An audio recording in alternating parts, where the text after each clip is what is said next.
Ready start. महोदय, आपले दिनांक 12 मार्च 1973 पत्र मिळाले.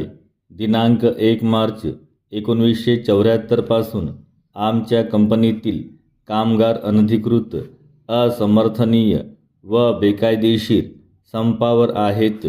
हे आपणास कळविण्यास आम्हास अत्यंत खेद वाटतो.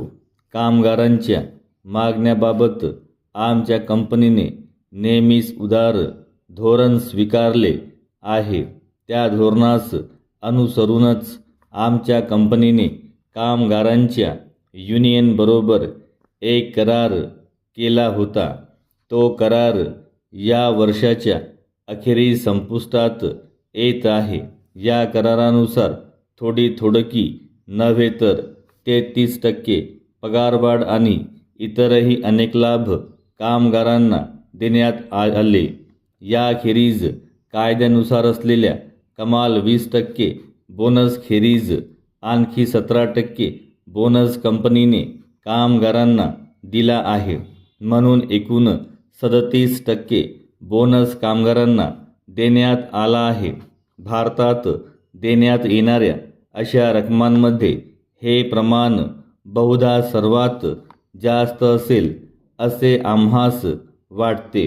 कामगार संतुष्ट राहावेत या उद्देशाने आम्ही हे लाभ कामगारांना आपणहून दिले. कारण शेवटी संतुष्ट कामगार हाच कोणत्याही कारखान्याच्या यशाचा आधारस्तंभ असतो. आज आमच्या कंपनीतील सर्वात कमी पगार मिळविणाऱ्या कर्मचाऱ्याला सुद्धा दरमहा 425 रुपयांपेक्षा अधिक रक्कम मिळते. ही रक्कम कोणत्याही तुलनेने पाहिल्यास समाधानकारक वेतन म्हणून मानण्यास कोणाचीही मुळीच हरकत नसावी. परंतु दुर्दैवाने चालू वर्षाच्या सुरुवातीपासूनच कारखान्यातील कामगारांकडून अनेक प्रकारे बेशिस्त वर्तनाचा अवलंब करण्यात येत आहे. पूर्वीपासून चालत आलेल्या जुन्या प्रथा, रूढी व कार्यपद्धती झुगारून देण्यात आल्या आहेत आणि युनियन व व्यवस्थापक यांच्यात कायदेशीरपणे झालेल्या कराराकडे पूर्णपणे दुर्लक्ष करण्यात आले आहे. या सर्वांवर कळस म्हणजे उत्पादनात असमर्थनीय, बेकायदेशीर घट करण्यात आली आहे. उत्पादनात घट करण्याचा प्रयत्न जाणून-बुजून व संगनमताने करण्यात आला. इतकेच नव्हे तर व्यवस्थापकांना आपली कामे करू न देण्यासाठी आणि शिस्तभंगाची कारवाई उचित असतानाही ती केली जाऊ नये म्हणून त्यांच्यावर दबाव आणण्याचाही प्रयत्न करण्यात आला.